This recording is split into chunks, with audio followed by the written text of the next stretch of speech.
Ikaw? Asawa ni Don Miguel? Nagpapatawa ka ba? Hindi pa patol si Don Miguel sa isang babaeng katulad mo. Malandet, haliparot. Wala akong alam sa mga babaeng pinagpupuputok ng butsi mo. Tinadamay mo ako sa galit mo sa mga taong wala naman akong kinalaman.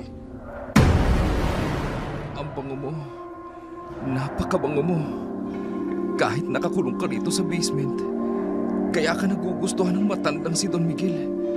Dahil hindi nawawala ang nakababaliw na halimuyak mo.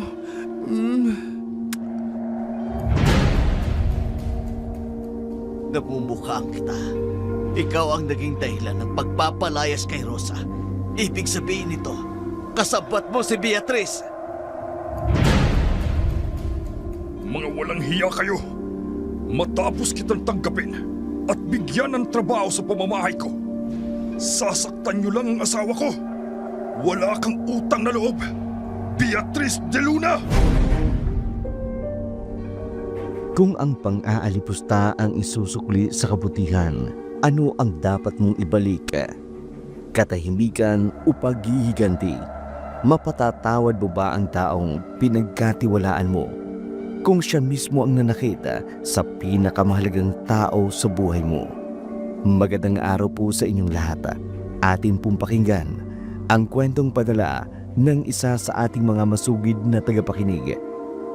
Ang mga pangalan, lugar at pangyayari ay sadya naming binago upang mapangalagaan ang mga tauhang sangkot. Tawagin na lamang natin siya sa pangalang Beatriz. 30 anyos, maganda, pero may kasungitan ang pag-uugali. Maaga itong naulila sa kanyang mga magulang. Nasanay na namuhay sa isang kahig isang tuka. Masipag naman ito pagdating sa trabaho. Kaya lang, hindi maiiwasang matanggal agad sa kanyang pinapasukan dahil sa ugali nitong supladita. Isang araw, sa kanyang pag-uwi, may isang aksidente siyang nakaengkwentro.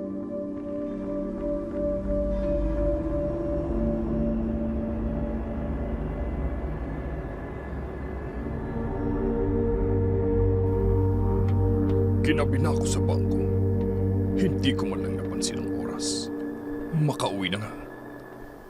Taas ang kamay! Hold up to! Anong kailangan mo? Ilabas mo ang pera mo, wallet, o kahit anong mahalagang gamit mo. Lokong binata ito. Ako pa talaga ang pinuntirya nito. Ano ba? Kilos na! Huwag kang basta tumunganga lang dyan! Heto na. Ibibigay ko na. Madali ka naman palang kausap eh. Nakita't makilala ko lang ang pagmumukha mo.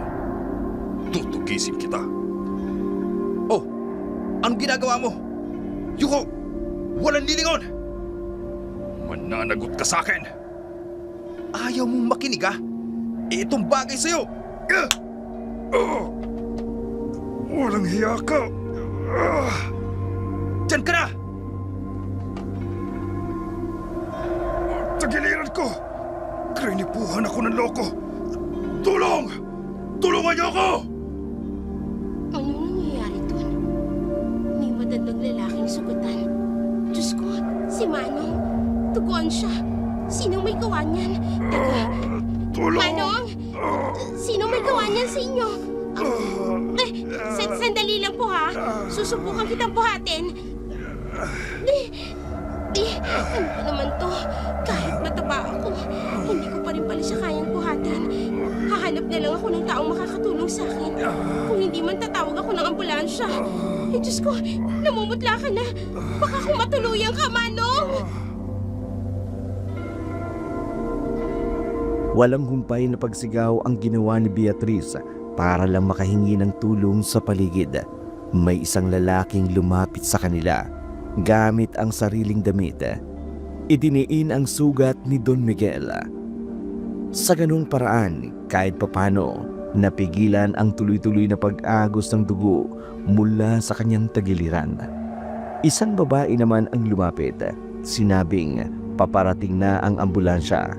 Hinawakan ni Don Miguel ang kamay ni Beatriz Kitang-kita niya sa mga mata ng lalaki ang pagmamakaawang wag muna siya nitong iwan.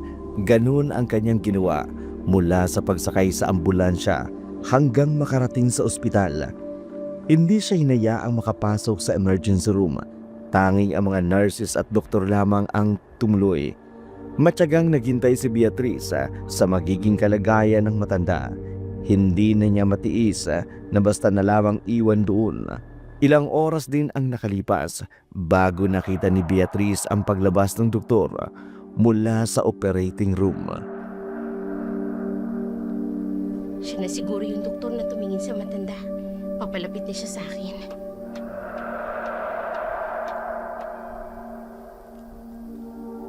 Ikaw ba ang nagdala sa pasyente rito? Ako nga po, Dok. Ano pong balita? May natamaang organs ang pagkakasaksak sa pasyente. Mabuti na lang naampatan nyo ng makapal na damit ang kanyang sugat. Ang ano pong lagay niya? Malala po ba siya? Mamamatay na ba siya? Relax lang, Iha. Hindi pa siya hahandong sa ganun. Masamang damo ata yun. Ay, naku, salamat naman. Nagkamalay na po ba siya? Hindi pa.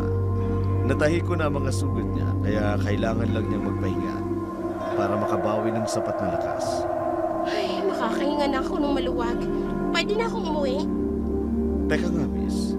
Bago ka umalis, iwan mo sa akin ang buong pangalan mo at address mo kung sakasakali mong hanapin ka niya. Kahit pa paano, maibibigay ko ang detalye mo. Opo, sige. Kukuha lang ako ng papel. Napakalaki ng pasasalamat ko sa ginawa. Umuwi si Beatriz sa kanyang nererentahang bed space at usual. Bigo siya sa napasukang trabaho. Natsyempo pang sa ospital ang huling rota dahil nga sa pagkakaligtas niya sa matanda. Mainit ang ulo niyang pumasok sa silid. Natigilan siyang hawakan niya ang dahon ng pintuan. Bukas iyon at hindi nakalak. Kinabahan siya. Bago umalis ay sinigurado niyang nakakandado iyon. Dahan-dahan siyang pumasok. Nakiramdam ko may tao sa loob. Nakapatay naman ang ilaw, pero ramdam niya ang presensya ng taong nasa loob ng kanyang kwarto. Inilabas niya mula sa kanyang bag ang payong. Itinaas niya ang kanyang mga braso. Naganda siyang ihampas ito sa magnanakaw.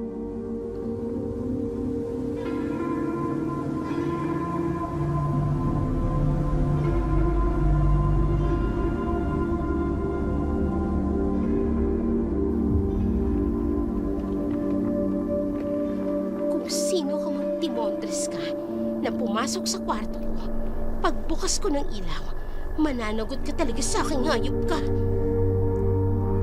Dumating na siya. Walang hiya ka, magnanakaw ka! Halika rito! Aray! Aray! Aray ko! Aray! Teka naman, Bea! Itigil mo yan!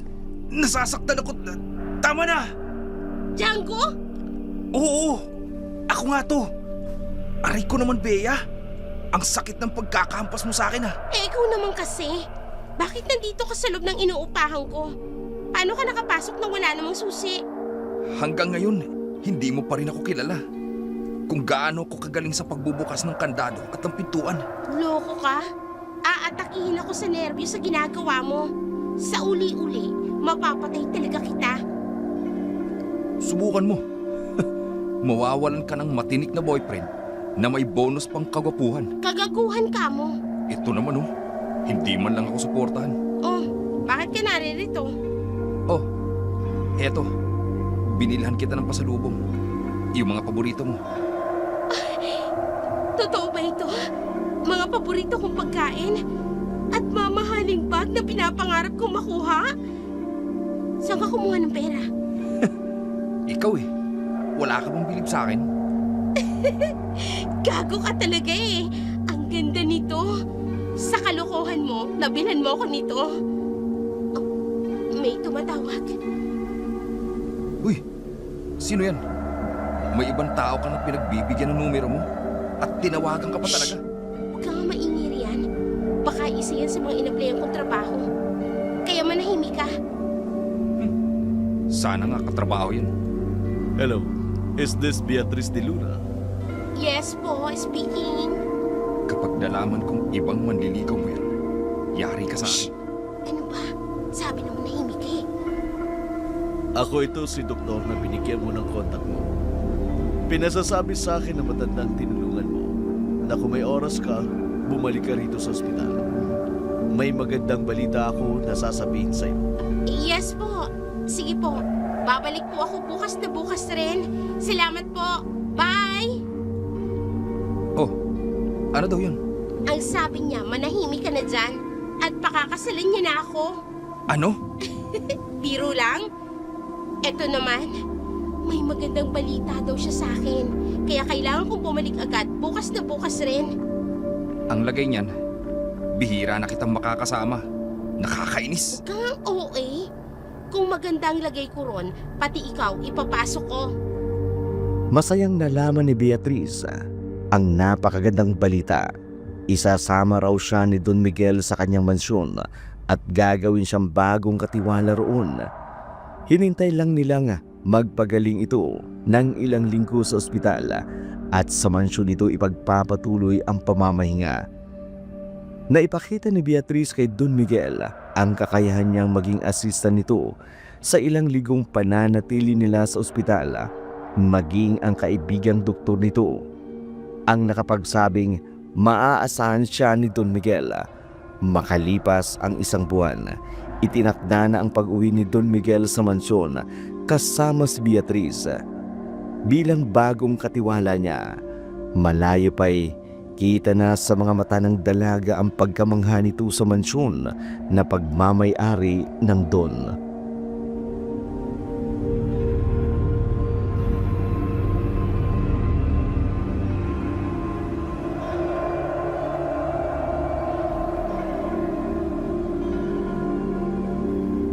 Ang lupit naman ng entrance door. Ang laki. Beatriz, simula sa araw na ito, ikaw munang mamamalakad sa pamamahay ko. Ikaw ang magsisilbing mga mata at tenga ko dito habang wala ako. Opo, Don Miguel. Ipapakilala kita sa iba pang mga kasama mo. Siguradong magugulat sila sa iyong pagdating.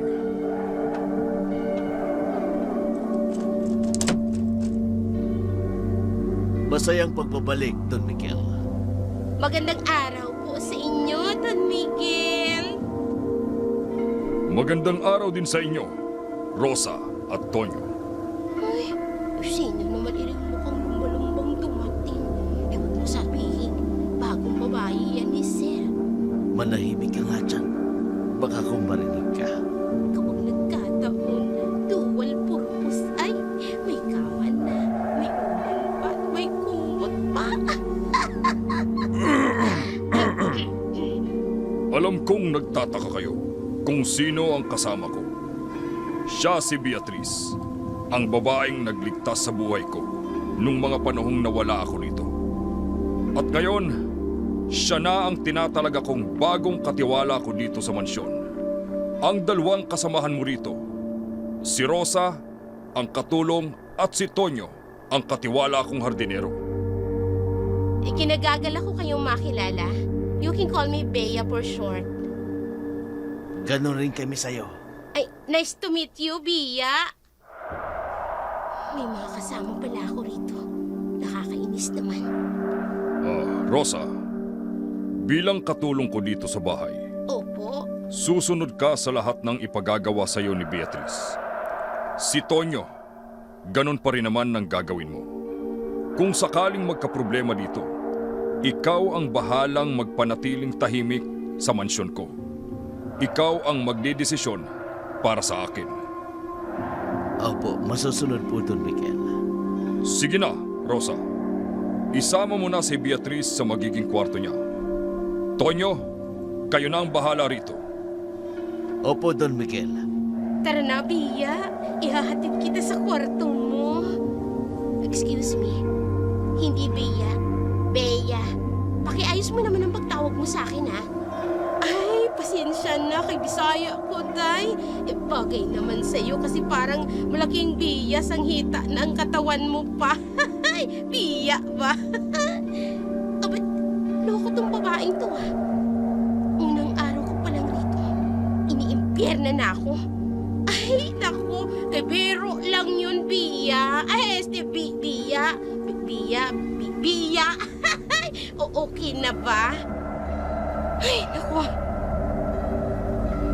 Pagpasensyahan mo na si Rosa. Talagang ganyan lang yan mapagbiro. Masasanay ka rin. Huwag niya ako mabiro-biro. Baka nakakalimutan niya kung ano ako rito. Huwag siyang umasang close kami. Tonyo, ikaw na ang maghatid sa akin sa kwarto ko. Gusto ko muna magpahinga. Pasensya na. Taray naman ang babaeng ito. Kalaki-laki ng katawan. Rosa, ngayon may bago na tayong kasaman rito. Maging alisto ka ha. Maasahan.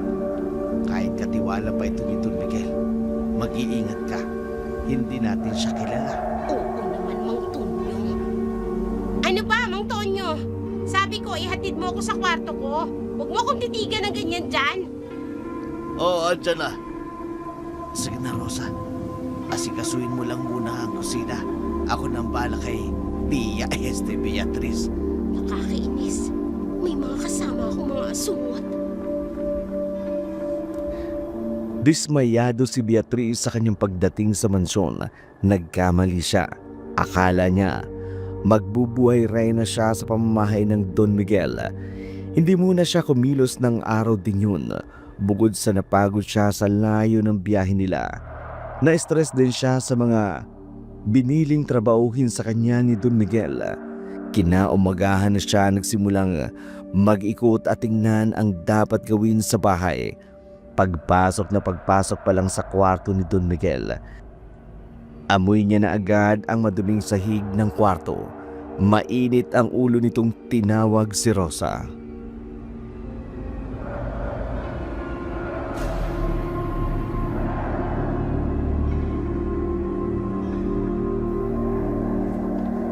Rosa! Rosa! Ano po iyon, Bia? Tingnan mo nga itong kwarto rito. Ang dumi ng sahig. Hindi mo man lang ba nakikita yan? Hindi mo kasi kami pinapayagang pumasok diyan. Kaya hindi ko nililinisan. Simula sa araw na ito, obligado ka nang silipin at linisin ang mga kwarto araw-araw. Hindi na pwedeng palipasin ng isang araw na hindi mo na mamapang sahig. Ay, opo. Kaya lang, pwedeng mamaya kong nagawin yan. Kaya naglalaba pa kasi ako sa baba. Hindi ko matapos-tapos kung iiwan ko. Makapaghihintay ang paglalaba, pero hindi ang mabahong amoy ng kwarto. Hala, kunin mo ang map, dalhin mo rito. Unahin mo yung pagpunas ng sahig. Sige. At isa pa, ayokong tinatawag mo ko na Bea. Call me Miss Bea, hindi Bia. Opo, Miss Bia. Ano ba? Sabi ng Bea, hindi Bia. Opo, Miss Bia. Ay naku, ang tigas talaga ng dila mo. Kasing tigas ng pangit na mukha mo. Dali mo na! Kunin mo yung map! Nagmamadaling kinuha ni Rosa ang map at balde sa baba. Hirap na binubuhat na mag-isa. Ang balde ay may lamang mabulang sabon at tubig. Nang malapit na siya sa pinakahuling baitang ng hagdan, aksidenteng bumangga ito roon. Tumilapon mismo sa hita at binti ni Beatriz ang laman nito.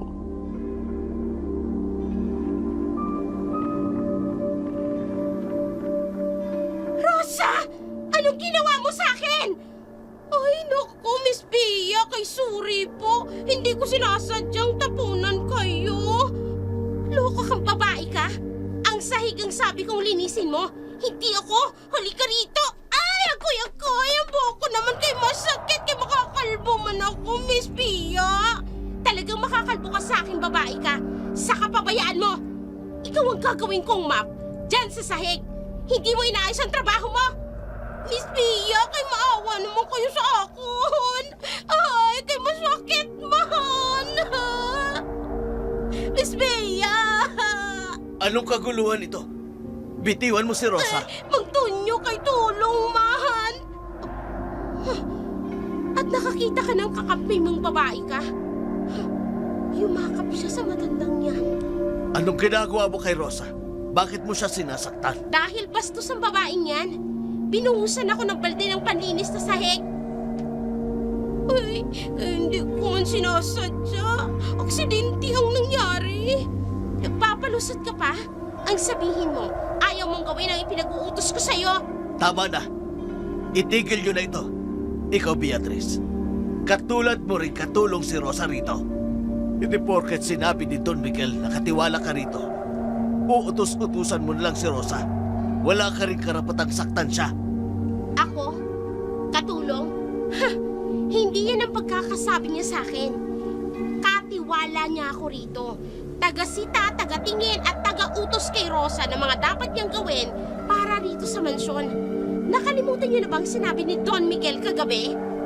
Ang tunyo, hayaan mo na lang si Miss Pia. Kasalanan ko naman talaga. Naging pabaya ako. Oh, nakita mo na? Umamin siya. Kaya huwag mo akong sisihin. Diyan na nga kayo. Linisin niyo ang lahat ng kalat na ginawa niyo. Magbibihis pa ako. Tinumihan ng babae niya ng damit ko. Tumawa ka na, Rosa. Sa uli-uli, mag-iingat ka, ha? Opo, Mang Tonyo. Hindi na po mauulit. Ay, nakakainis ang dalawang asungot na to. Gusto kong mawala sila sa landas ko. Hindi ako makakakilo sa lahat ng gusto ko. Paano ko ba sila mapapaalis rito? Hindi komportable si Beatrice na kasama si Rosa.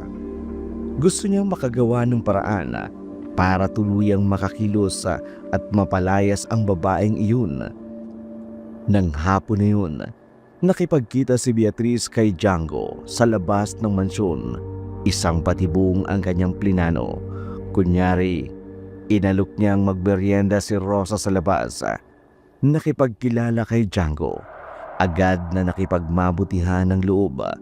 Nang makaramdam ng pagkahilo si Rosa, nagpaalam na itong umuwi. Nag-alok ng tulong ang binatang ihahatid siya. Tumango na lamang si Rosa. At nakasunod sa kanya, hindi niya namamalayan na ang pagsunod na yun ni Django sa kanya ang magiging mitya ng kanyang problema. Inintay nilang sumapit ang gabi. Pinapasok mismo ni Beatrice si Django sa kwarto ni Rosa. Dahan-dahang tumabi ang binata sa kama nito. Isinarado niya ang pintuan. Hinayaan niyang isagawa ni Django ang kanyang plano. Ilang oras pa lang ang lumilipas.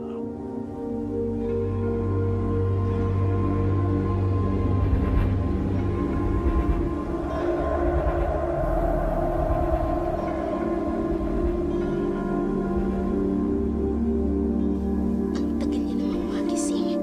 Maghahating gabi na. Ah! Ano ginagawa mo rito? Rosa!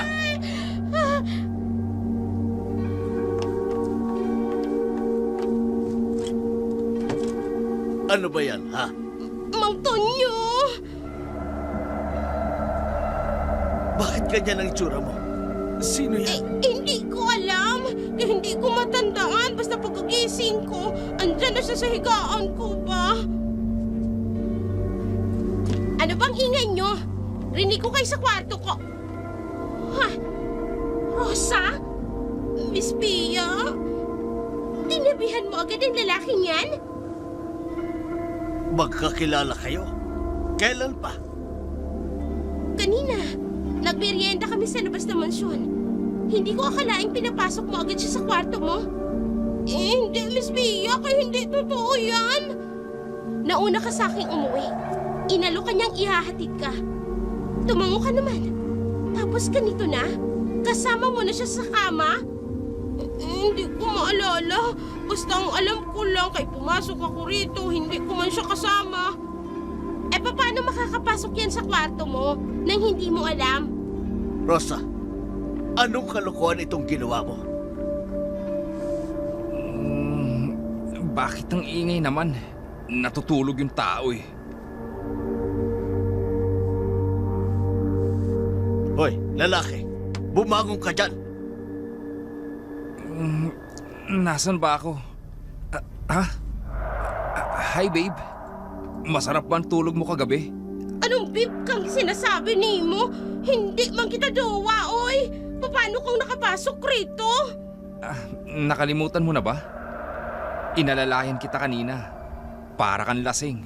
Pagkatapos, eto, hinalikan mo na ako. Pinagsaluhan natin ang isang napakatamis na sandali. Kaya hindi ko matandaan ang sinasabi mo. Anong pinagsaluhan yon, ha? Dito pa talaga kayo gumawa ng milagro? Nakakadiri kayong dalawa? Rosa, hindi ko akalaing magagawa mo ito. Isang kalapastanganan niyang sa tahanan ni Don Miguel. Magkakaila ka pa ba, ha? Hindi ko pa talaga alam ang nangyari. Hindi ko talaga yung kilala. Ay, nagkakaila ka pa. Tingnan mo yung hama. May bahid ang... Lokong tiyanggo to, ah. Kinalaw ba talaga niya si Rosa? Rosa, ayusin mo ang sarili mo. Pati ang mga gamit mo. Kailangan mong ipaliwanag ng todo kay Don Miguel. Bukas sa bukas din. Opo, Mang Tonyo. Matagumpay ang naging resulta ng kanyang plano. Tuluyan niyang napalaya si Rosa. Sinudya pa niya si Django. Parte lang pala ng plano nito ang gawa-gawa niyang bahid ng dugo sa kama. Ang tanging pinoproblema lamang niya ay si Tonyo. Hindi magiging madali ang kanyang gagawin para rito. Sinubukan niyang obserbahan ang mga kilos ng matanda. Lahat ng routine nito, obligasyon sa hardin. Isa lang ang nasisiguro niya, mahina ito at medyo may kabagalan na rin sa paggilos. Kaya mas kakaibang plano ang kanyang gagawin. Kinaumagahan, naging abala si Beatriz sa kusina. Nakapagluto siya ng kanilang makakain. Ngayon, naganda na siya ng isang timba ng tubig. Nilinis niya ang saig mula sa kwarto hanggang sa salas. Hinuli niya at pinunasan ang mga pasilyo. Papunta sa hardin at pinakaentrada ng pintuan, bumalik siya sa kusina. Tahimik na nagkape at nag-almusal. Ilang saglit pa'y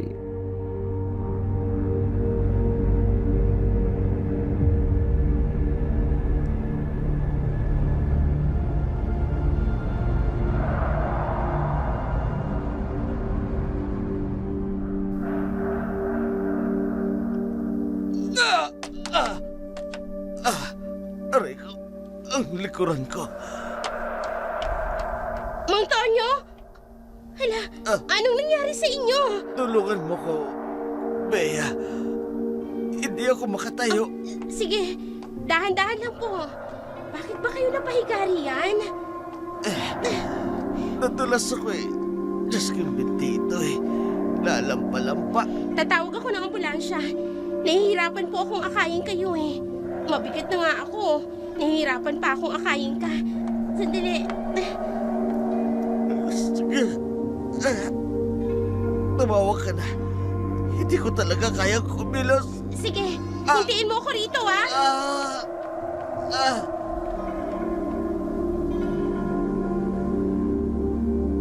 Isinugod sa ospital si Tonyo. Base sa resulta ng x-ray, kinailangan itong magpa-confine dahil sa kalagayan sa likod nito. Mag-isa na lamang siyang umuwi sa mansyon. Ipinaalam niya ito kay Don Miguel. Sinabi nitong siya na lang muna ang mamamahala ng lahat. Matatagalan pa raw ang kanyang pagbalik.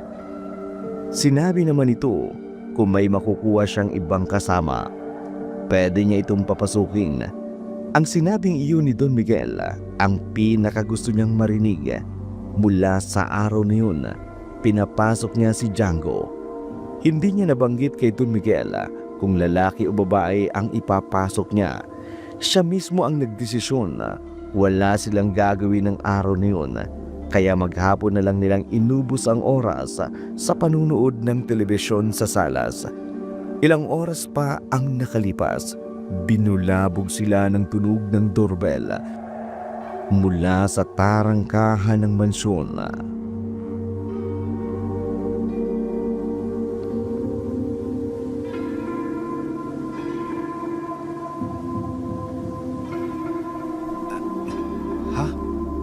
Tama ba yung narinig ko?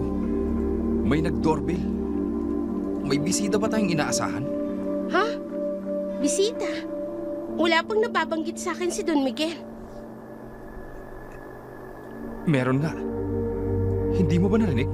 Sino naman kaya to? Storbo sa pamamahinga natin.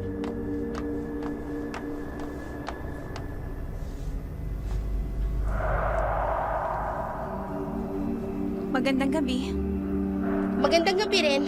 Anong kailangan mo? Ha? Si Ate Rosa, nandyan ba? Wala na siya rito. Si Mang Tonyo. Wala rin dito, nasa ospital. Sino bang babaeng ito?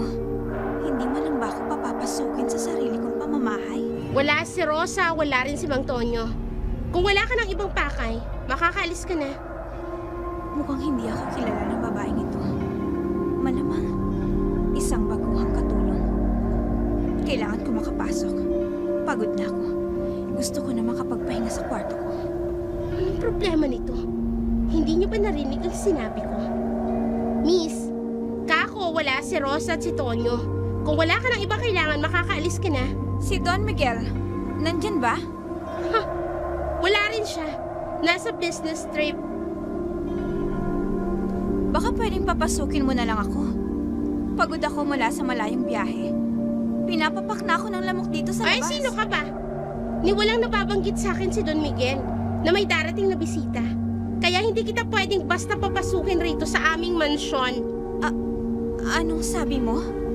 Sa mansyon nyo? Matanong ko lang, ano ka ba rito?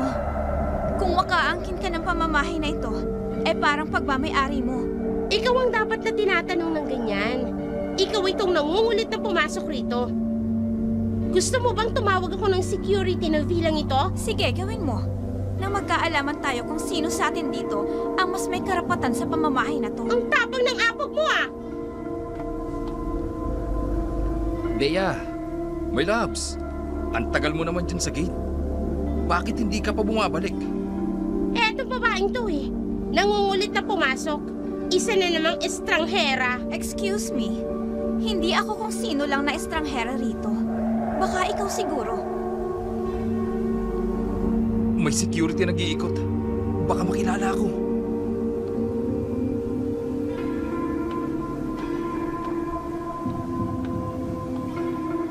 Magandang gabi.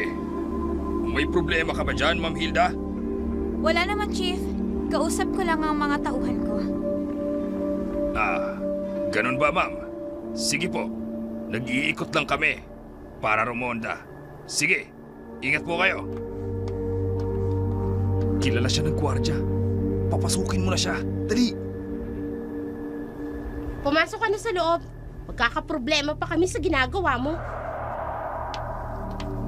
Salamat naman at pinapasok niyo na ako. Akala ko hahayaan niyo na lang ako dito sa labas. Ano nang gagawin natin sa kanya? Mamaya na natin pag-isipan. Hayaan muna natin siya makapagpahinga. Gugulatin natin siya mamaya sa mismong pamamahinga niya. Hinayaan itong makapasok sa loob at minanmanan ang bawat kilos nito. Napansin nilang kabisado nito ang mansyon. Pumasok ito sa kanyang kwarto. Itinabi ang mga gamit. Nagbihis ng pantulog at humiga sa kama para magpahinga.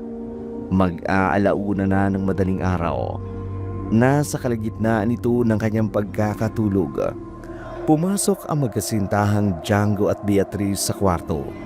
Marahan ang akbang papalapit sa kamang tinutulugan nito. Para hindi lumikha ng ingay, binusala ni Beatrice ng telang damit ang bibig nito. Piniringan ang kanyang mga mata. Pagkatapos, ipinasok ang ulo nito sa maliit na katsang sako na kasya sa ulo ni Hilda. Tinalian naman ni Django ang mga braso at kamay nito. Sabay buhat nito na hindi niya alam kung saan sila dadalhin. Naramdaman ni Hilda ang pababang hakbang ng lalaking bumubuhat sa kanya. Bumukas ang isang lumang pintuan. Pabagsak siyang inilapag sa isang sulok.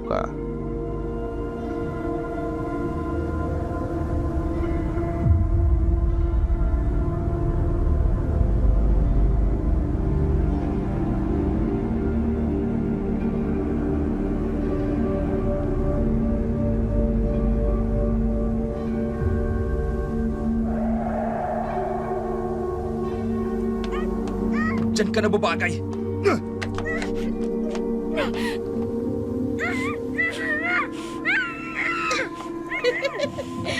Ano? Anong sinasabi mo? Hindi ko maintindihan eh. Ano bang ginagawa mo?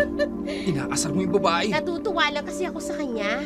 Ang sarap niyang pagmasda na pinapahirapan. Nakadroga ka ba? Tinalo mo pa ako sa trip mo, ha? Hindi ko masyadong naiintindihan ang sinasabi niya. Tanggalin mo nga busal ng bibig niyan.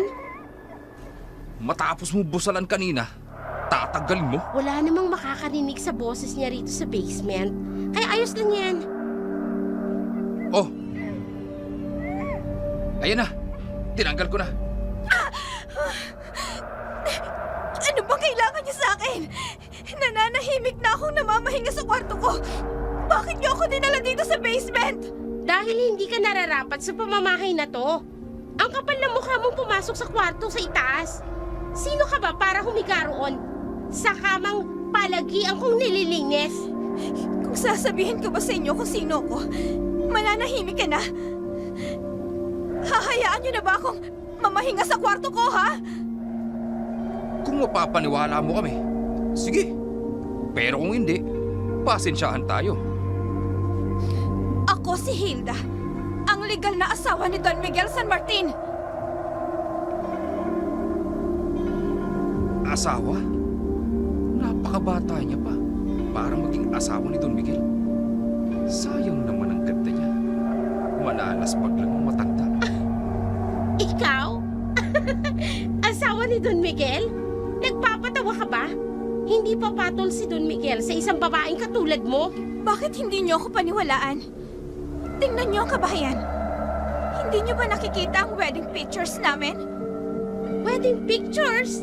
Wala akong nakikita nakasabit sa buong kabahayan. Maliban siguro ron sa kwarto ni Don Miguel. Hindi pa ako nagagawi ron eh. Kung ganon, tingnan mo. Para maniwala ka. Ano ako? Uto-uto para mapasunod mo? Ha! Nek-nek mo! Binawalan niya akong pumasok roon. Baka nga asawa yan ni Don Miguel.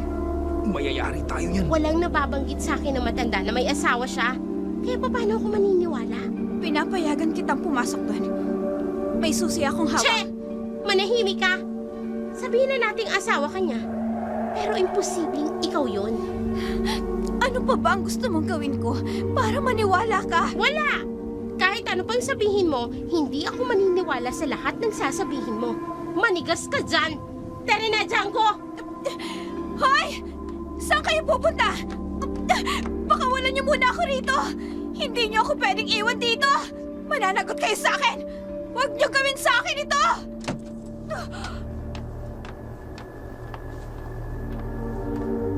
Bea, kawawa naman siya. Kanino ka ba mas kampe? Sa akin o sa babaeng yon? Siyempre sa'yo. Baka lang kasi asawa nga siya ng amo mo. Kaya medyo nag-aalala lang ako. At saka, sigurado ka ba talagang ikukulong natin siya dito? Oo nga! Bakit ba ang kulit mo?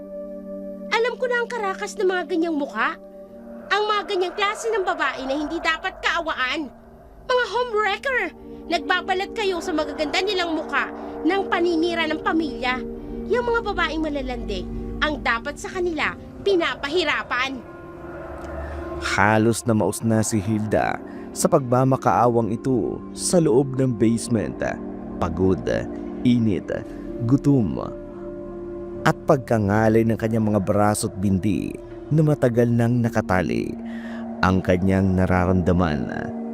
Nakatulugan niya na ang hirap na kanyang kinalalagyan. Hindi niya mawari kung paano iaayos ang sarili sa pagkakahiga niya sa kutsong kinalalagyan. Naalimpungatan siya nang biglang bumukas ang pinto. Pumasok si Beatriz. Dala ang isang plato ng pagkain. Inilapag sa harapan nito at ginising si Hilda.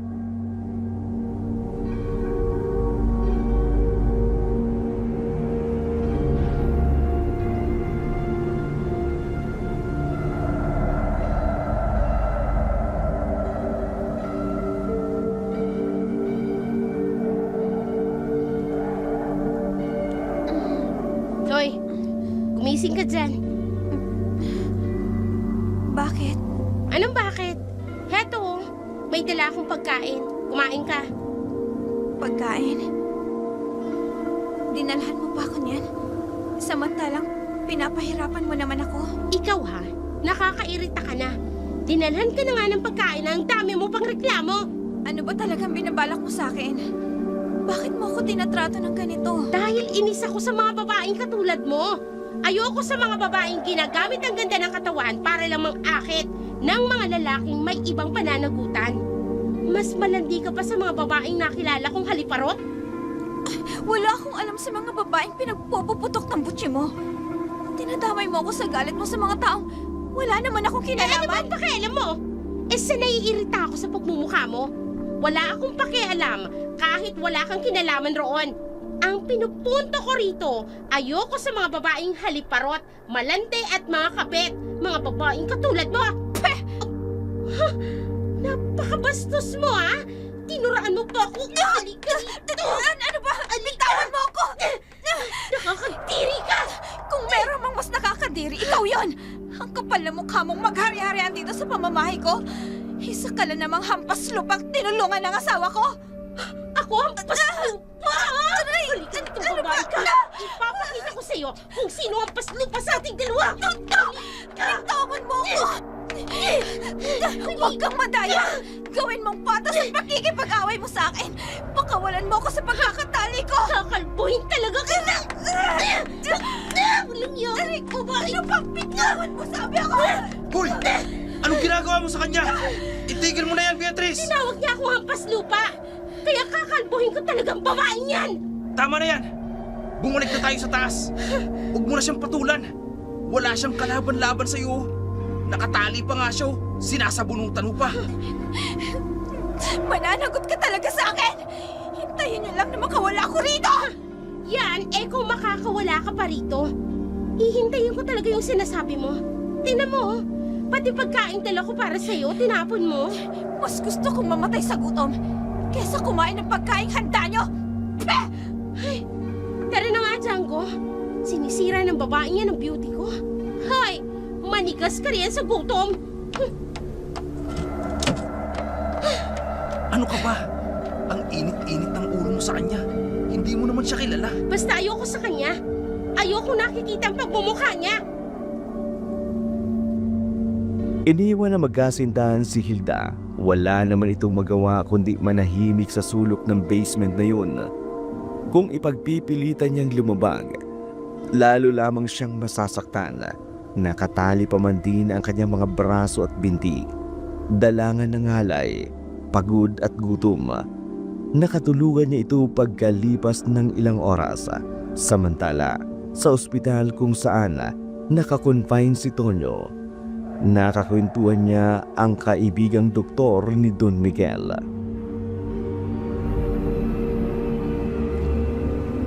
Kumusta ang pakiramdam mo, Tonyo? Medyo okay na rin, Dok. Baka naman po sa susunod na linggo pwede na akong makabalik sa mansyon. Depende rin yan sa mga susunod na resulta ng test sa'yo. Kung fit ka nang bumalik. Sana naman. Hindi ko kasi ako sanay na matagal na mawala roon. Nag-aalala ako sa mga tanim ko sa hardin sa mansyon. Ando naman si Beatrice, di ba? Anong pinag-aalala mo doon? Baguhan lang po siya. At wala sa linya niya ang mga halaman. Bukod pa ron, marami ako mga gawaing naiwan. Kailangan ko makauwi kaagad para asikasuin iyon. Wala kang dapat ipag-alala. Maasahan mo si Beatrice tungkol sa bagay na yun. Nakutok. Eksklusibong ako lang ang pwedeng magawi roon. Mayayari ako kay Don Miguel kapag may ibang nangialam doon. Ikaw naman, ayaw mo ba rito sa ospital? Nakakapagpahinga ka at wala kang iisipin. Hindi mo naman po sa ayaw. Medyo hindi lang ho ako ganun kakampante kay Beatrice. Bagong kakilala ko pa lang siya. Nako, maaasahan ang dalagang yun. Alam mo bang dahil sa kanya, buhay ni Don Miguel nailigtas niya. Kung hindi dahil sa maagap niyang pagliligtas sa kaibigan ko, malamang dapat sana'y patay na siya. Masaya naman akong nakatulong si Beatrice kay Don Miguel, pero hindi pa rin ako pwedeng magpakampante sa kanya. Kamakailan lang siya nakilala ni Don Miguel.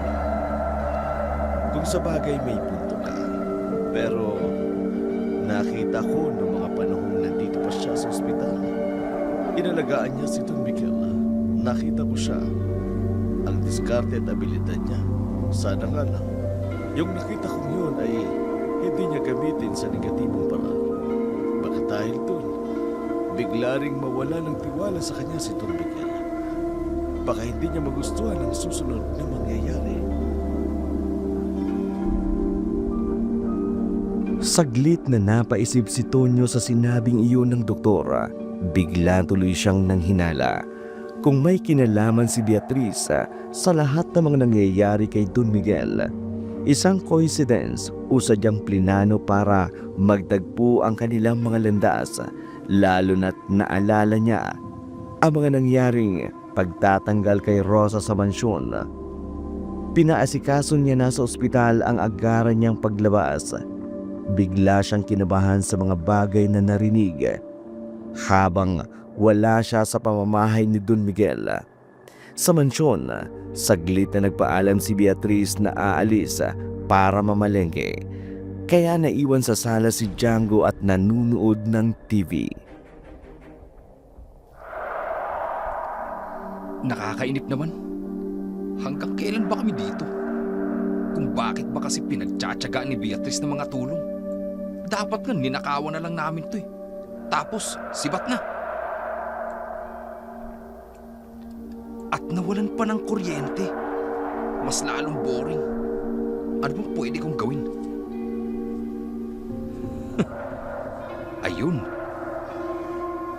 Bakit ko ba nakalimutan to? Nung isang gabi pa to sa bulsa ko eh. Masindihan ko nga. Mula sa basement, naalimpungatan si Hilda. Bahagyang lumuwag ang pagkakatali ng kanyang mga kamay. Sinubukan niyang kalagaan ang pagkakatali nito. Hinang-hinaman ang katawan. Pilit siyang kumikilos. Hindi niya hayaang mamatay na lamang nang walang kalaban-laban rito. Natanggal niya ang tali sa braso niya. Isinunod ang kanyang mga paa. Akma siyang tatayo para makatakas sa bodega. Bumagsak siya sa unang pagkakataon. Sa ilang oras niyang pagkakatali, namanhid at nawalan ng lakas ang kanyang panimbang. Sinubukan niyang muling ihakbang ang kanyang mga paa, pero sumusub siyang muli sa pangalawang pagkakataon. Nasugatan ang kanyang mga tuhod at mga siko. Ilang saglit pa'y narinig niya papalapit ang mga hakbang sa pintuan ng basement.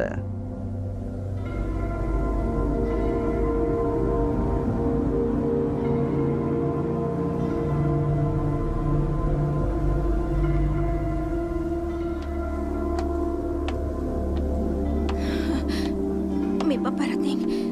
Kailangan kong bumalik sa pwesto ko.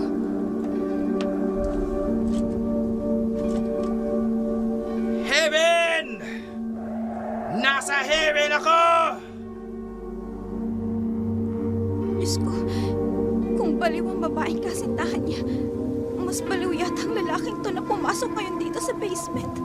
Hi! Beautiful! Kumusta ang lagay mo rito? Nilala mo ka ba?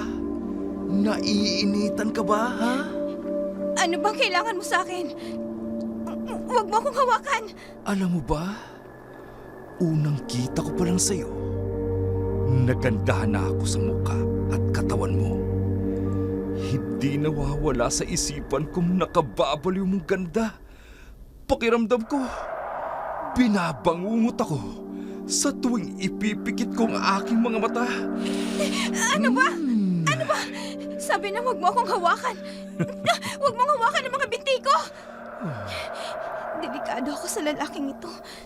Wala na akong pakialam kung malaman niyang nakatakas ako. Kailangan ko mailigtas ang puri ko. Lubayan mo akong hayop ka! Saan ka pupunta? Ha? Bitawan mo ako! Paano kang nakatakas, ha? Nakalagan mo pa ang mga tali mo? Kaya pala nagawa mong makatayo sa kinalalagyan mo. Ano ba? Huwag mo akong hawakan! Kung ayaw niyo akong manatili rito, makawalan niyo na lang ako. Hindi ko na ipagpipilitan ang sarili kung paniwalaan niyo ako. Pero hindi ko na kayo pakikialaman. Basta pakawalan mo lang ako. Sige, papayag ako. Sa isang kondisyon, pagbigyan mo ako. Kahit isa lang, sige na. Ano ba? Huwag mong hawakan ang katawan ko. Bitawan mo ako. Gusto mong pakawalan kita, di ba? Paligayahin mo lang ako. Makakalaya ka na. Di bali na lang. Patayin mo na lang ako. Hindi ko gagawin ang gusto mo. Pasensyaan tayo. Pumayag ka man sa hindi. Aangkinin kita. Wala si Beatrice. Kaya buwelo tayo. Wag! Maawa ka sa akin! Ayoko! Ayoko! Ang bango mo. Napakabango mo. Kahit nakakulong ka rito sa basement, kaya ka nagustuhan ng matandang si Don Miguel eh. Dahil hindi nawawala ang nakababaliw na halimuyak mo. Bitawan mo! Ano ba? Oh, Diyos ko! Tulungan mo po ako. napakaganda Hindi mo. ko siya kayang paglabanan. Ayoko pumailalim sa kanyang balak. Tulungan mo po ako, Diyos ko.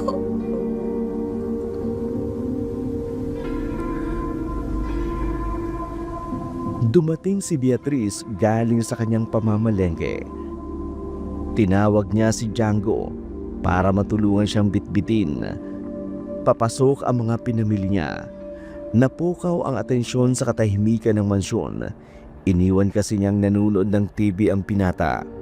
Kaya nagtaka na ito nang mapansin niyang tahimik ang mansyon. Dinig ni Beatrice ang malakas na pag-iyak ni Hilda. Napatakbo ito. Tinungo ang basement. Pagbukas ng pinto, kitang-kita niya ang akbang pag-angkin ni Django sa kanilang bihag.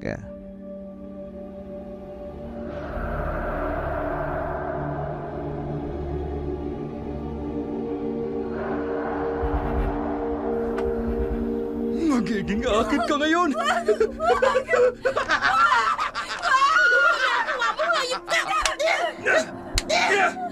Aray ko naman!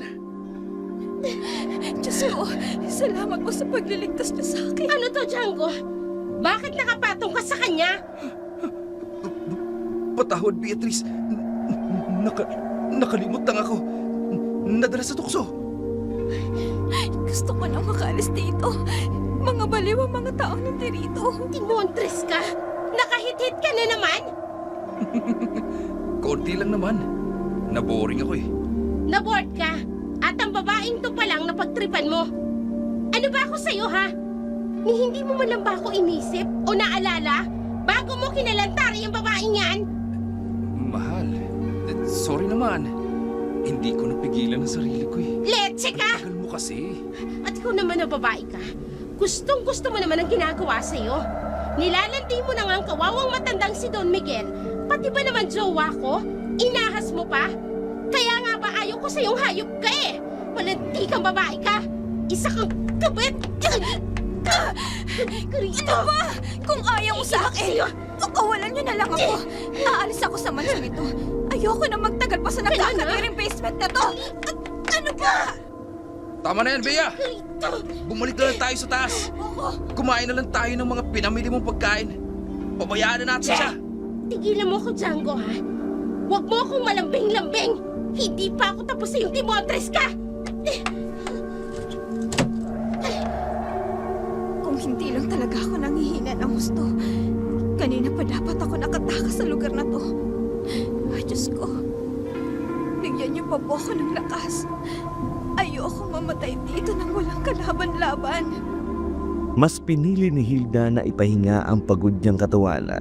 Kinakailangan niyang makabawi ng lakas. Hindi niya na kaya pa ang magtagal sa lugar na iyon. Sa susunod na pagkakataon, tatakas na talaga siya.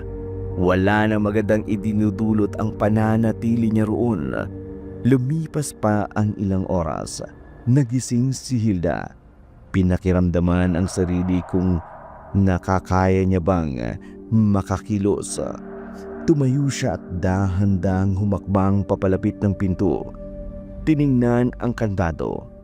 Napakaswerte niya. Nakalimutan palang ikandado ng dalawa ang pintuan. Nang lumabas ang mga ito, dahan-dahan niyang pinihit ang pinto. Maingat na binuksan ang pintuan at lumabas. Napalingon siya sa orasan. Palibas ay hindi niya kita ang tamang oras.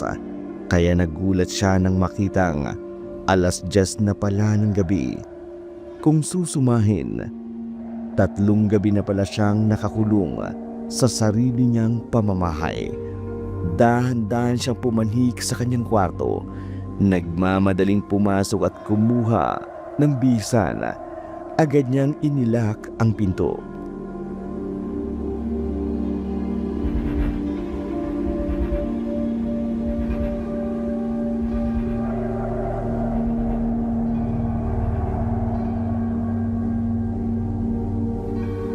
Kailangan ko nang magmadali. Kukunin ko lang ang mahahalagang gamit ko. At pagkatapos, lalabas na ako. May tumatawag. Baka ang asawa ko na to. Anong gagawin ko? Sasagutin ko ba para masabi ko sa kanya ang kalagayan ko? Pero kapag sinagot ko to, malalaman nilang nakalabas na ako. Hindi, maghihintay ako. Baka maya-maya lang, sagutin na nila ang tawag. Huminto na ang pagtunog. Malamang may sumagot na sa kabilang linya. Iaangat ko rin ang teleponong ito. Susubukan kong pakinggan ang usapan nila. Hello? Don Miguel? Napatawag po kayo ng alinganing oras. Bakit po? Hello, Beatrice. Napatawag lang ako para kumustahin kayo dyan sa mansyon. Matagal-tagal din akong hindi nakatawag. Ngayon lang nabakante ang oras ko. Ang asawa ko, Ayos lang naman po kami, Don Miguel. Napapanatili po namin ang kaayusan ng inyong mansyon. May narinig akong ibang boses sa kabilang linya. Sino yun? May iba ba silang kasama? Sa katunayan nga po niyan, katatapos lang namin maglinis ng buong bahay. Beatrice, sandali. Ihinto mo yung pagkikwento mo. Matanong ko lang, may dumating ba dyan? Isang babae, maputi, bata pa at maganda. Baka lang kasi umuwi na dyan ang asawa ko. Ho? Babae? Asawa ninyo? Aba natural, babae ang asawa ko. Namimiloso po ka ba sa akin, Beatrice? Hindi naman po sa ganon, Don Miguel. Nagulat lang po ako sa nabanggitin nyo. May asawa po pala kayo. Ha? Aba syempre meron. Napakaganda kaya ng misis ko. Maganda, maputi, at may napakagandang ngiti. Kaya nga, nagbabaka sakali ako na baka umuwi siya dyan. At kung dumating nga siya dyan, tratuhin niyo ng maayos. Tratuhin po ng maayos. Opo, Don Miguel. Makakaasa po kayo. Bueno, sige na. Ibababa ko na itong telepono. Kinumusta ko lang naman kayo. Ano yun? Parang may tumunog ng pagbaba ng isa pang telepono. Sige na, Beatrice. Kukumustahin ko pa si Tonyo dun sa ospital. Sige po, Don Miguel. Bye! May narinig akong ibinabang telepono sa kabilang linya. Saan pa ba may telepono rito sa mansyon? baka naulinigan niya ang ingay ko. Kailangan ko na magmadali. Sigurado ako, pupuntahan na nila ang basement. Kailangan ko makasiguro na mali ang hinala ko. Uutusan ko si Django. Django! Nasaan ka ba? Django! Nabuking nila ang pagtakas ni Hilda mula sa basement. Inilibot nila ang buong mansyon. Hinalugog ang bawat sulok ng lugar na pwede niyang mapagtaguan. Ginawa naman ni Hilda ang lahat para hindi makita ng dalawa. Kabisado niya ang bawat sulok ng mansyon, kaya alam niya kung saan siya pwedeng magtago. Sa kanyang kwarto, naalala niyang may sekreto itong taguan. Binuksan niya ang maliit na cabinet sa kanyang aparador. Agad na isinuot ang balingkinita niyang katawan sa loob. Hinawakan ang maliit na pintuan at pinilit na isara ang cabinet. Ilang saglit pa biglang dumating ang dalawa sa kwartong iyon.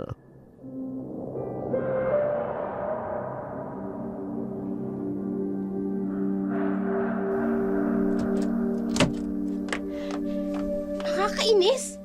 Tutulog-tulog ka! Natakasan na tayo ni Hilda! Hoy! Ano bang malay ko? Nasa kwarto ko. Ikaw itong lumabas. Hindi mo man lang namalayan. Lumabas ako dahil tumunog yung telepono. Ay, teka lang saglit. Oh, bakit na naman? Nung tumawag si Don Miguel, may narinig akong pagtunog ng ibang linya ng telepono. Kung hindi ako nagkakamali, baka mayroong ibang telepono sa kwarto rito.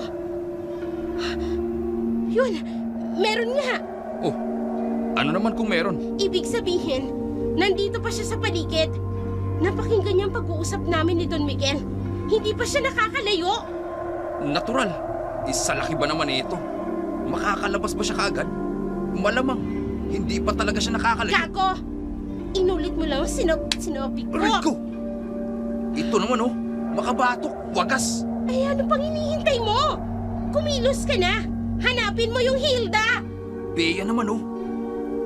Kung ninakawan na lang sana natin tong bahay na to, di sana, tapos na ang problema natin sa babaeng yun. Kayamanan lang naman talagang gusto mo, di ba? Hindi na dapat natin pinoproblema ang babaeng yun. Kung nakapagnakaw na tayo. Alam mo ikaw, mangangarap ka na rin lang, mababaw pa.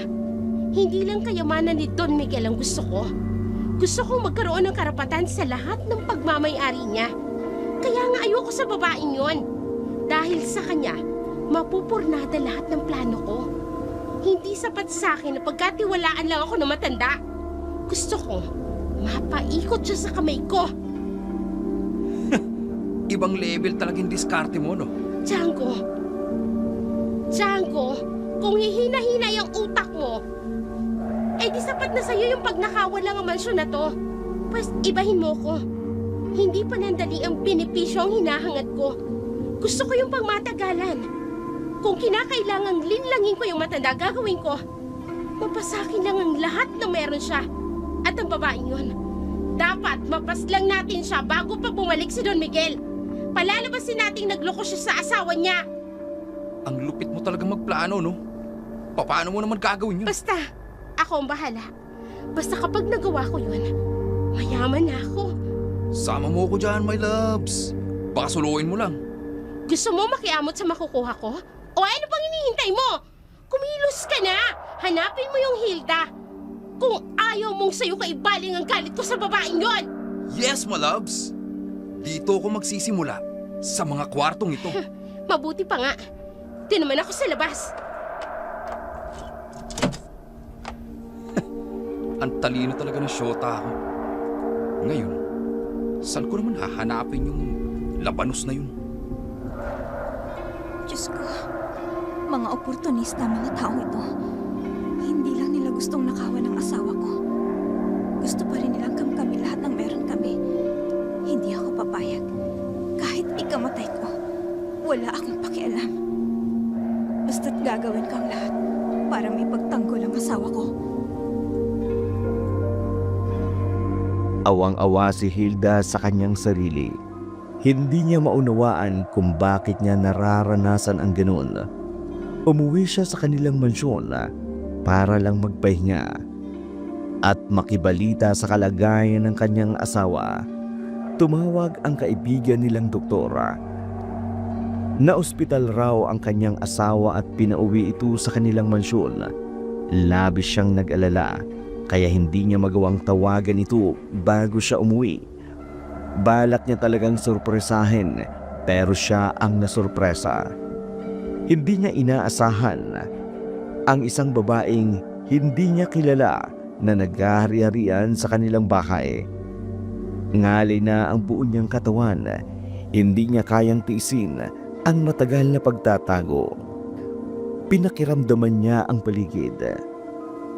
Saglit na nahimik ang kwarto, kaya inakala niyang wala ng ibang tao roon. Binuksan niya ang cabinet na kanyang pinagtataguan. Hanggang kailan ba ako dito sa kwarto ko? Nangangalay na ako. Huli ka, Balbon! Diyan ka lang pala sa cabinet nagtatago? Kapag minamalas ka nga naman, oo. Mabuti na lang, hindi pa ako lumalabas dito. Kung nagkataon, matatakasan mo pa ako. Hindi, Saan ka pupunta, ha? pabayaan niyo na ako. Hindi ko na kayo guguluhin. Kung ayaw niyong maniwala sa akin na asawa ko ni Don Miguel, pakawalan niyo na ako. Pabayaan niyo na ako. Anong akala mo sa akin? Tanga? Oras na pinatakas kita, pwede mo kaming isumbong sa mga pulis. Kaya hanggat wala pang sinasabi sa akin si Bea na kung anong gagawin sa'yo, mananatili ka lang dito. Pagbabayaran yung lahat ng ito, hindi ko kayo mapapatawad. Huwag ka mag-alala. Hindi namin hihingi ng tawad mo. Pasalamat ka pa nga, napigilan ako ng my loves kung makuha kita. Kung nagkataon, ngayon pa lang, baka tinira na kita. Napakahayop niyo! Sumama ka sa akin! At para masigurong hindi ka na makakawala, dadalhin muna kita sa kwarto namin. Ano ba, bitawan mo ko? Nakabalik na si Django sa kanilang kwarto. Palibas ay iniikot ni Beatriz ang paligid ng mansyon, kaya hindi niya alam kung naroon na ito sa kanilang kwarto kasama si Hilda. Galing siya sa salas, kusina, maging sa garahe. Ilang oras na nga ito nagpabalik-balik sa mga rutang iyon para lang matiyak na wala siyang malalagpasan. Pumunta siya sa pinakalikod ng mansyon. Napansin niyang may maliit na gate roon. Sinipat niya ang paligid. Nakumpirma niyang wala pang nagawi roon dahil wala pang naiwang bakas sa dumi at alikabok na nakapalibot sa paligid. Muli siyang bumalik sa garahe. Saglit siyang natigilan nang may marinig kasi siyang kaluskus sa bandang halamanan ng tarangkahan.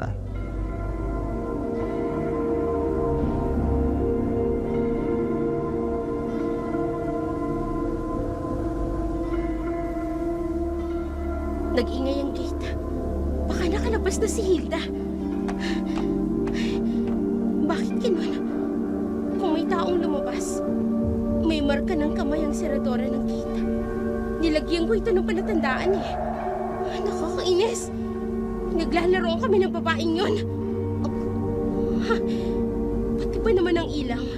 Pinagtitripan ako? Schedule ba na brownout ngayon? Hindi. Imposibleng may brownout. Baka kagagawan nito ni Hilda. Tinatakot niya lang ako. Hoy! Ikaw! Huwag mo akong takutin! Hindi mo ako madadala dyan sa pagpapatay-patay mo ng ilaw! Lokong Hildang to ah. Lumabas ka sa pinagtataguan mo. Mananagot ka sa akin. Oras na mahuli kita! Ang tarangkahan na yun ay tagos papunta sa hardin na inaalagaan ni Mang Tonyo. Kaya mula roon, kitang-kita niya ang lugar na yun. Napatingin siya sa halamanan, napasinghap at tumalikod. Kinalma ang sarili dahil nakita niya ang figurang gumagalaw sa hardin. Alam niyang wala roon si Mang Tonyo. Hindi pa nakababalik mula sa ospital. Kaya kinakabahan siya. Kaninong figura ng tao ang kanyang nakita sa loob ng hardin?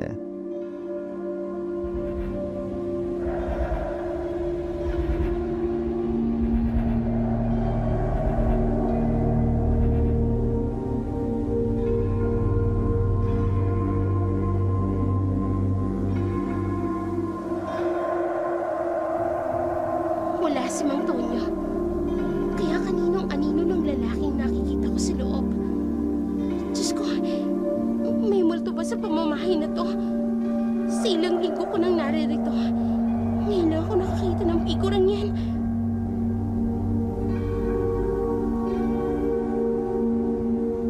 Dahan-dahan niyang nilapitan ng hardin.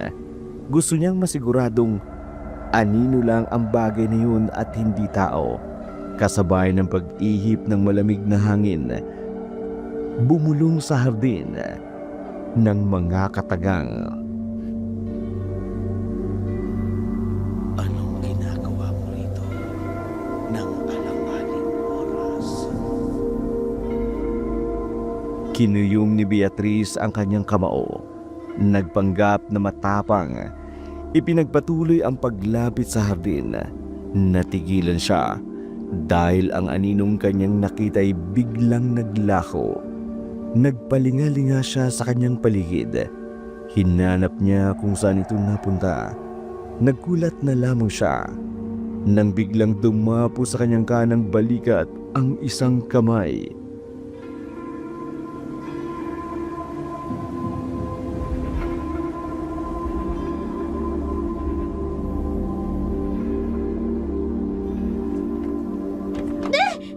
Bitaw! Bitiwan mo ako! Patawad na! Hindi ko na siya sasaktan! Maawa ka sa akin! Patawad na! Beatriz, Mang Tonyo, totoo bang kayo yan? ako nga. Diyos kang matanda ka naman eh! Akala ko kung sinong multo nang naririto. Kayo lang pala. Bakit? May iba ka pa bang inaasahang makita bukod sa akin? Anong ginagawa mo rito? Wala. Nagpapahangin lang. Nagpapahangin. Pero kakaiba ang mga kikinikilos mo kanina. Parang may tao kang hinahanap. Sino ba yon? May iba ka bang kasama rito sa mansyon habang wala ako? Meron. Pero hindi ko na nabanggit sa inyo dahil nasa ospital pa kayo. Pero alam na ni Don Miguel. Bakit ganyan ang tingin mo? Parang hindi mo yata gusto ako makita. Hindi naman po sa ganon. Nagulat lang talaga ako sa pagdating ninyo. Paano? Babalik na ako sa kwarto ko. Magpapahinga na po ako. Sige na. At yung bagong kasama mo na inirekomenda mo, ipakilala mo sa akin bukas. Opo, Mang Tonyo.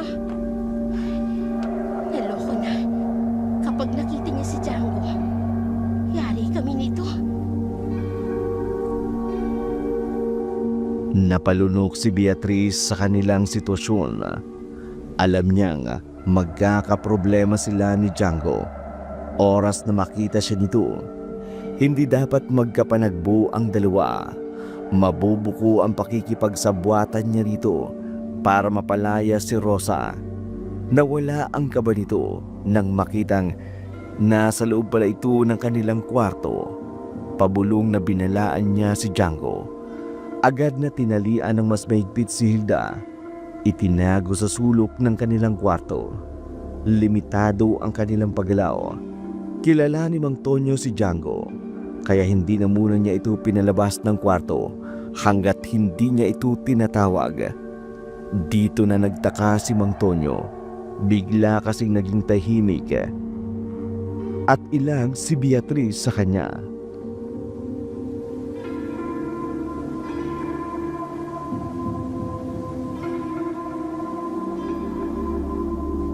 Magtatanghali na. Hindi ba rin pinakikilala sa akin ni Bea ang bago niyang kasamahan? Anong nangyari ro? Ano ba naman to si Mang Tonyo? Panay ang tingin sa akin. Bukod sa kinakabahan ako sa pagtitig niya sa akin, naiilang pa ako. Ay, naku naman.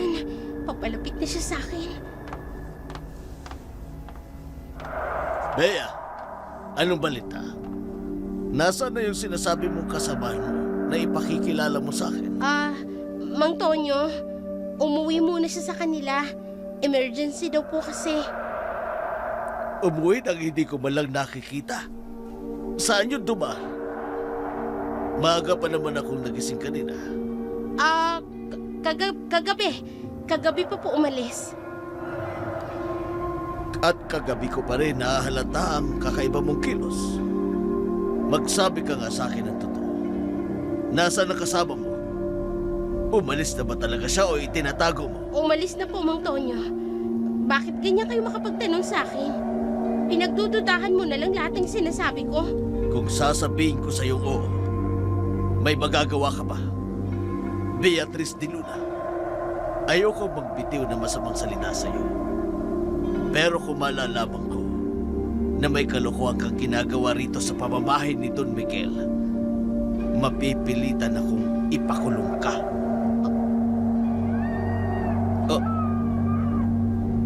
Ano yung boses na yun? Patawarin mo ako, Tanda. Mukhang wala na akong pagpipilian ngayon. Anong... Django!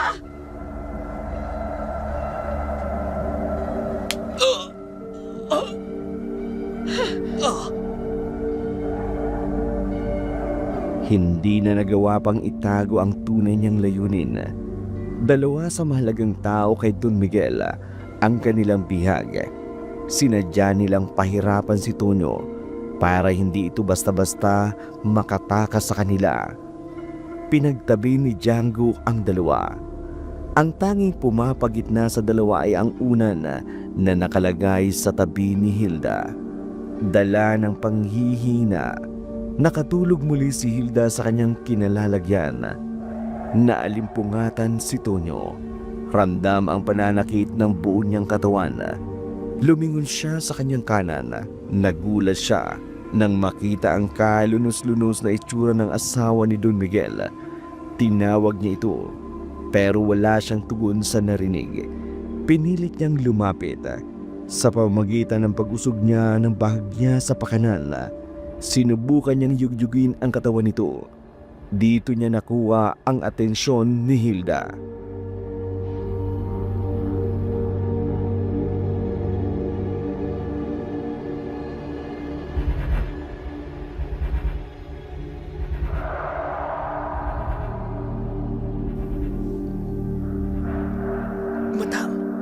Madam, gumising kayo. Mang Tonyo, nandito na rin kayo. Oo, kagabi lang. Madam, ano nangyari sa inyo? Oh, Diyos ko, ang mga taong yon, wala silang awa. Mga hayop pa mga yun. Tonyo, hirap na ako. Para na ako malalagot. Madam, huwag na kayo magsalita ng ganyan. Makaliligtas tayo rito. Oras na makabalik si Don Miguel. Sigurado akong mananagot sila sa lahat ng ginawa nila sa atin. Kailan pa, Mang Tonyo? Hindi ko na kaya magtiis pa na matagal. Madam, ano bang magagawa ko para mabawasan ng konti ang paghihirap mo? Lugan mong tali ko. Nangangalay na talaga ang mga braso ko. Ano? Tumagilid ka ng konti para maabot ko ang tali sa braso mo. Ito na, Mang Tonyo. Alin, inaabot mo sa akin. Sige. Konting tiis lang, madam. Maluluwagan ko na rin yan. Anong ginagawa niyo, ha? Ikaw na matanda ka. Halika rito! Teka, bitiwan niyo ako. Mang Tonyo. Ginawa ko na nga lahat para lumpuin ka. Pumapalag ka pa rin, ha? Siguro naman, sa gagawin ko sa'yo, magtatanda ka na. Namumukhaan na kita. Ikaw ang naging dahilan ng pagpapalayas kay Rosa. Ibig sabihin nito, kasabat mo si Beatrice. Ano naman ngayon sa'yo? Wala kang pakialam. Ang isipin mo ngayon, kung papaano ka mabubuhay. Bawa ka sa amin. Ako, isa na akong matanda. Matanda ka man, matapang ka pa rin. Ang dapat sa'yo, pinapahirapan. Nakiusap, tama na. Itigil mo na yan. Huwag mo nang saktan si Mang Tonyo. Lulumpuin na talaga kita sa pagkakataong ito.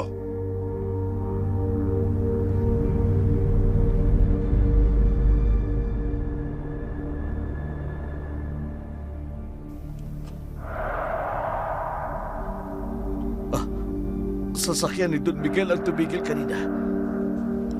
Ang asawa ko. Django! Django! Bakit ba? Nakita mo na may ginagawa Itigil pa mo ako. na yan. Magmadali ka. May dumating. Itago mo ang 2 bihag. Hindi niya pwedeng malaman ang nangyari sa kanila. Bilisan mo! Oo! Taranta si Beatriz sa biglang pagdating ni Don Miguel. Hindi ito nagkandamayaw sa pag-aasikaso sa mga kailangan nito. Nagpalingalinga ito sa mansyon, tila ba may hinahanap. Napadako ang kanyang tingin sa hardin. Inaasahan niyang mula roon ay lalabas ang katiwala niyang si Tonyo. Pero walang nagpakita sa kanya mula sa kanyang pagdating. Ramdam ni Beatriz ang tensyon mula kay Don Miguel.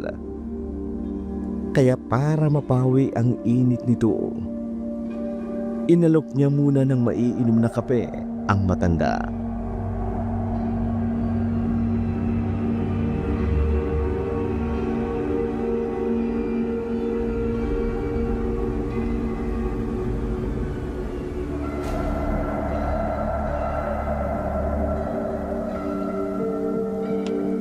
Don Miguel, kape po. Hindi ko kailangan yan. Ayoko yan. Oh, Don Miguel, bakit niyo naman po tinapon?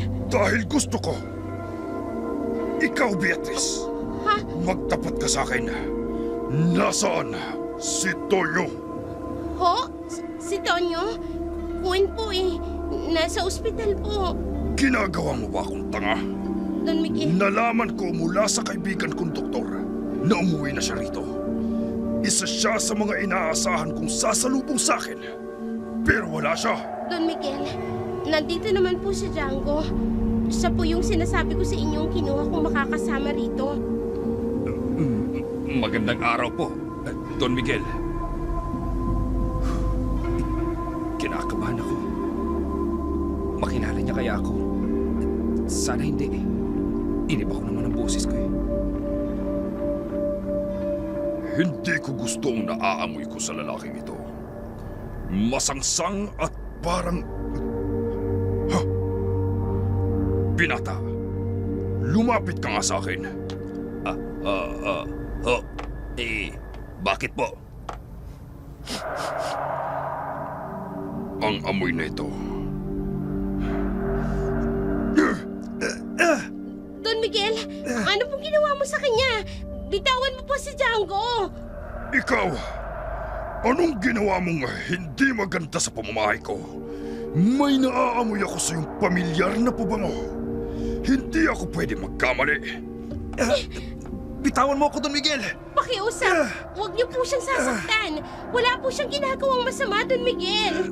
Nahihirapan ako. Huminga. Bea, tulungan mo ako.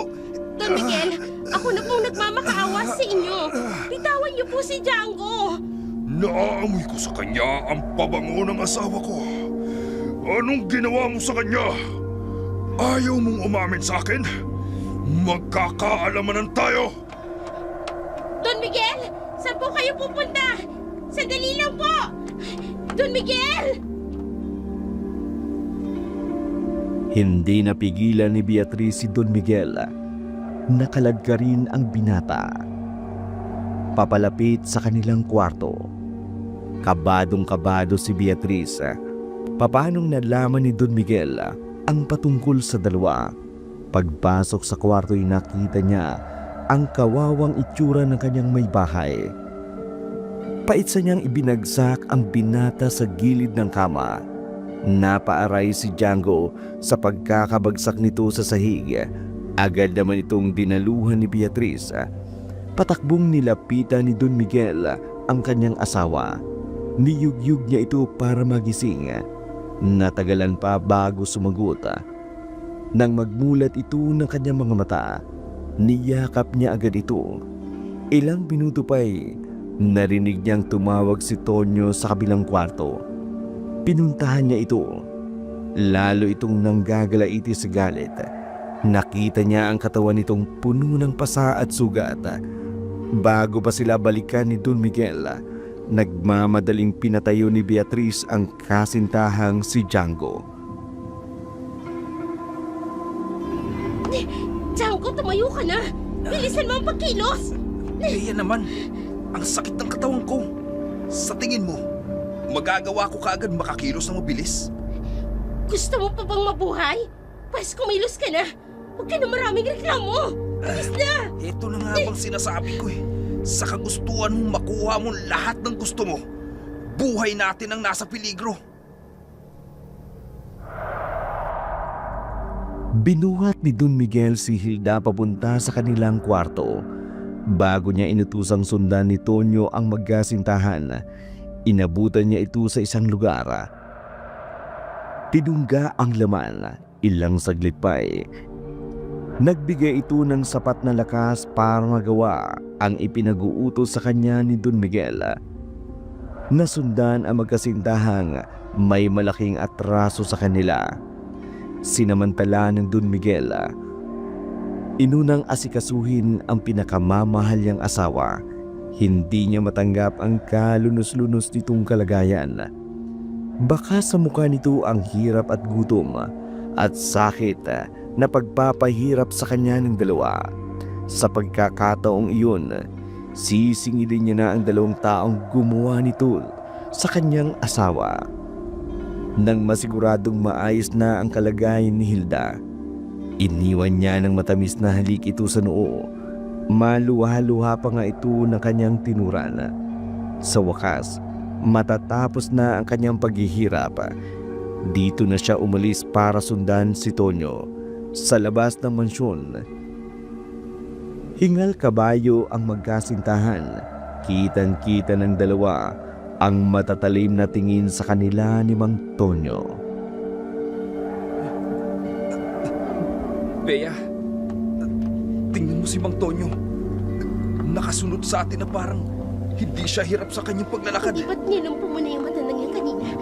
Paano siyang lumakas ulit? Anong malay ko? Iniwan na natin sila kanina. Si Don Miguel lang ang kasama niya kanina nung nandun sa loob. Kung ako sa'yo, bibilisan mo na ang paglalakad mo. Kinakabahan ako sa pagsunod sa atin ng matandang yan. Bilis na. Diyos ko po, ito ng kabayaran sa lahat ng kasalanan mo. Tinaway mo pa ako. Gago ka ba? Ikaw mismo ang nagsabi sa akin na isama kita dito. Tapos sasabihin mong tinamay kita. Ang kapal ng mukha mo. Bilisan mo na.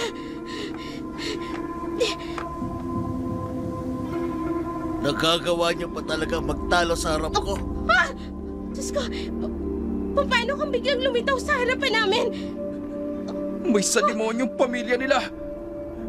Isang pagkakamali ang biktimahin sila. Nanganganib na ngayon ang buhay natin. Huwag niyo kaming sasaktan. Humihingi kami ng tawad sa lahat ng kasalanan namin sa inyo. Kaawaan niyo kami. Matapos niyo kaming pahirapan. Lalo na ikaw, Django. Nadamay si Rosa sa kalukuhan yung dalawa. Hindi ko kayo mapapatawad. Ang liit ko. Ito, mo kaming dalawa. Paano niya tayo nagawag sa kalina? Kulang kadali. Ito sa lahat ng kasalanan na gawa niyo sa akin. Pagbabayaran niyo ang lahat ng ginawa niyo. Hintayin niyo ang hatol sa inyo ni Don Miguel. Hindi pa ito ang pinakamalalang kaparusang mararanasan niyo sa amin.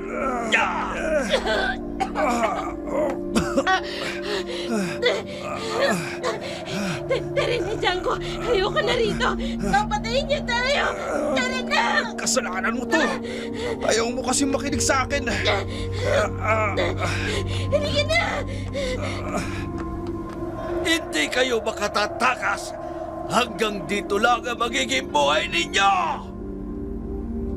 Hindi alam ng dalawa ang kanilang gagawin. Pagod at hirap na rin sila sa pagtakas. Dagdagan pa ng matinding takot na kanilang nadarama sa pagbabandang ginawa sa kanila ni Tonyo. Nakapagtataka nga lang, hinahayaan silang makalayo nito.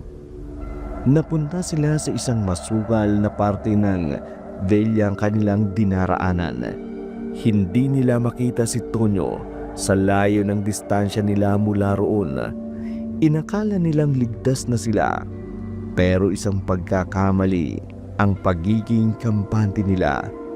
Ilang saglit pa'y nakarinig sila ng malakas na pagaspas ng pakpak na papalapit sa kanilang kinalalagyan. Napatanghad na lamang ang dalawa sa kalangitan. Hinanap kung saan pumunta ang malaking ibon na yun hanggang sa bumagsak ang isang nakatatakot na nilalang sa kanilang harapan. Nahintakutan silang dalawa. Naihipa nga sa kanyang pantalon si Django pagkakita sa nangangalit na aswang sa kanilang harapan. Aswang! May aswang sa harapan natin!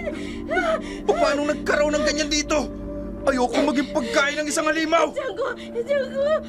Mga walang hiya! Matapos kitang tanggapin at bigyan ng trabaho sa pamamahay ko, sasaktan niyo lang ang asawa ko. Wala kang utang na loob, Beatriz de Luna! Diyos ko! Ang halimaw na yan! Kilala niya ako, Django! Tara na! Tumakas na tayo! Papatayin ako niya! Nalikid na! Mag-isa ka dyan! Pinagsisisihan kong pagsunod sa'yo! Ayoko na makasama ka! At ikaw, lalaki, saan ka pupunta? Akala mo ba hindi kita natatandaan? Napupusesan kita. Ikaw yung walang modong sumaksak ng tagiliran ko. Kaya damay ka na sa gulong ito. Magtatanda kayo sa akin. Wag! Django! Bitawan mo ako! Pakiusap! Maawa ka na! Patawarin mo na ako sa nagawa ko. Hindi ko talaga alam na ikaw yung nasaksak ko. Nagkataon lang ang lahat. Nagkataon? O sadyang plinano yung dalawa? Ano bang sinasabi niya? Hindi ko maintindihan! Siya yung may-ari ng perang ninakawan ko. Kaya ako nabili yung mga bagay na gusto mo. Hindi ko naman akalaing siya rin ang magiging amo mo. Loko ka ba? Bakit ngayon mo lang sinabi sa akin? Eh di sana hindi ko ginawa yung balak ko. Hindi sana tayo naipit sa ganitong sitwasyon. Eh ano bang malay ko? Kasalanan mo palang lahat ng ito eh. Dahil sa kagagawan mo, nakilala ko si Don Miguel. Kung tutusin, mas kasalanan mo. Pinagtripan mo yung Hilda. Dahil akala mo, kabit siya ni Don Miguel. May pobya ka sa mga kabit. Tama na! Wala nang silbi pa ang magsisihan kayong dalawa.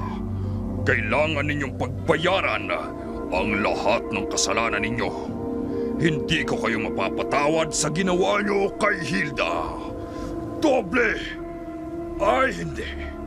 Triple pa ang pagpapahirap na gagawin ko sa inyo. Ang taong pinakamamahal ko pa ang kinanti nyo. Pati na ang isa sa tapat kong katiwala. Dinamay ninyo. Mga wala kayong awa. Ito ang tatandaan ninyo. Hindi na kayo mamumuhay ng normal. Habang buhay ninyong daranasin ang pagpapahirap nyo sa mahahalagang tao sa buhay ko. Habang buhay kayong magtatago sa kadiliman. At habang buhay nyo ring pagbabayaran ang pananakit nyo sa kanila. Humanda kayong sapitin ang galit ko. Django! Hindi na nila naiwasan pa ang mabilis na pagsakmal ni Don Miguel kay Django. Sa bilis ng pangyayari, hindi rin namamalayan ni Beatriz ang biglaang pag-atake nito sa kanya. Ito ang huling hatol na ginawad ni Don Miguel. Hindi niya pinatay ang magkasintahan, pero sa ginawang iyon sa kanila, ang simulain ng totoo nilang kaparusahan. Kinaumagahan, nagising sila sa kakahuyan, duguan at parang normal lang ang lahat. Patago silang bumalik sa dati nilang tinutuluyan. Umiiwas kasi silang panghinalaang masama dahil sa duguan nilang mga kasuotan. Naglinis sila ng kanilang katawan. Pinilit na mamuhay muli ng normal. Ilang linggo pa lang ang nakalilipas. Naging kakaiba na ang kanilang nararamdaman.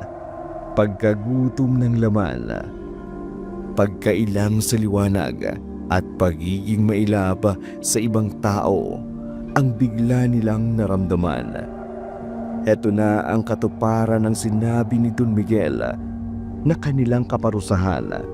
Tuwing sasapit ang kabilugan ng buwan, daranasin nila ang sumpa na ipapataw sa kanila ni Don Miguel. Sising-sisiman sila sa kanilang ginawa. Huli na ang lahat, hindi na maibabalik pa sa normal ang tahimik nilang pamumuhay. Samantala, ang asawa nitong si Hilda, natagalan ang panahon bago makabawi ang katawan nito sa ginawa ni Beatriz. Umabot pa nga sa puntong na-confine ito sa ospital. Mabuti na lang at naagapan ng kaibigang doktor ni Don Miguel, si Rosa, pinalayas sa kagagawa ni Beatriz, muling pinabalik. At si Mang Tonyo naman nakatiwala sa hardin, ang ipinalit na mayordomo sa mansyon. Simula noon, hindi na basta-basta nagtitiwala si Don Miguel sa mga tao. Isang aral na ito sa kanya na hindi lahat ng inaakala mong may mabuting pakikitungoy, mabuti na rin ang kalooban. Madalas pa nga silang mas nakatatakot. Titirahin ka ng patalikod at sila mismo ang magpapahamak ng buhay ng mga taong mahal mo. Sa muli, maraming salamat po sa inyong pakikinig.